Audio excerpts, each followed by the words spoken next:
Il est un peu plus de 20 h. Comme tous les 15 jours, le camion est stationné sur la même place, au centre-ville.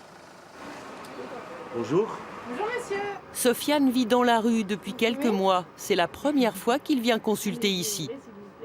Bon, il y a un bon détartrage à faire encore, mais c'est pas si mal que ça. Pour les gens qui n'ont pas de sous, qui n'ont pas une carte vitale, un truc comme ça, c'est pratique quoi. Je trouve ça vraiment, c'est bien quoi. Depuis le début des maraudes médicales en 2013, Marie-Martin d'Albrou intervient dans l'unité mobile avec 2 autres collègues et une assistante, bénévole comme elle.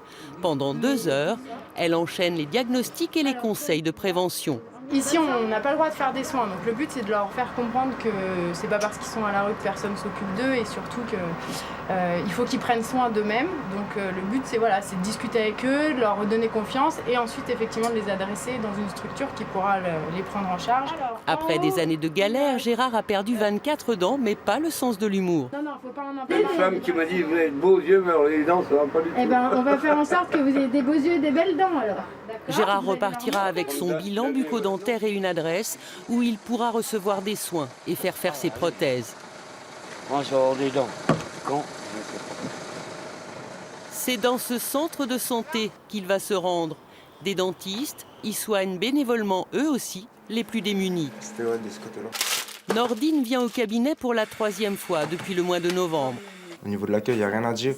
Et même au niveau médical, les médecins, ils sont super, enfin, ils nous mettent pas mal à l'aise et ils savent dans la galère qu'on est. Enfin. Notre but ici, c'est quand même de les remettre en position sociale, qu'ils puissent de nouveau avoir un sourire, c'est pour ça qu'on dit sourire à l'œil, pour pouvoir recommuniquer avec les gens de l'extérieur. Après, c'est pas, on les soigne pas ad vitam, c'est pas.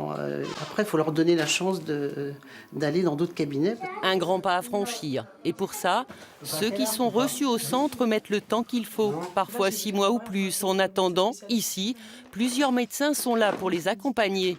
Des spécialistes et des généralistes, comme Anan, qui oublie ici les consultations d'1 quart d'heure.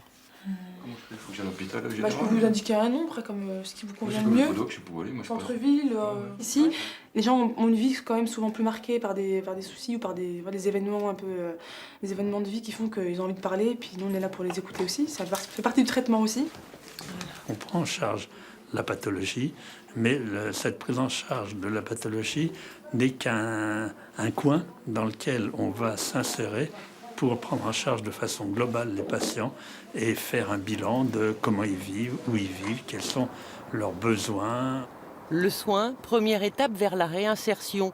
Sur les 3000 personnes sans domicile ou en grande précarité accueillies dans ce centre l'an dernier, 300 sont venus après une visite dans le camion médicalisé.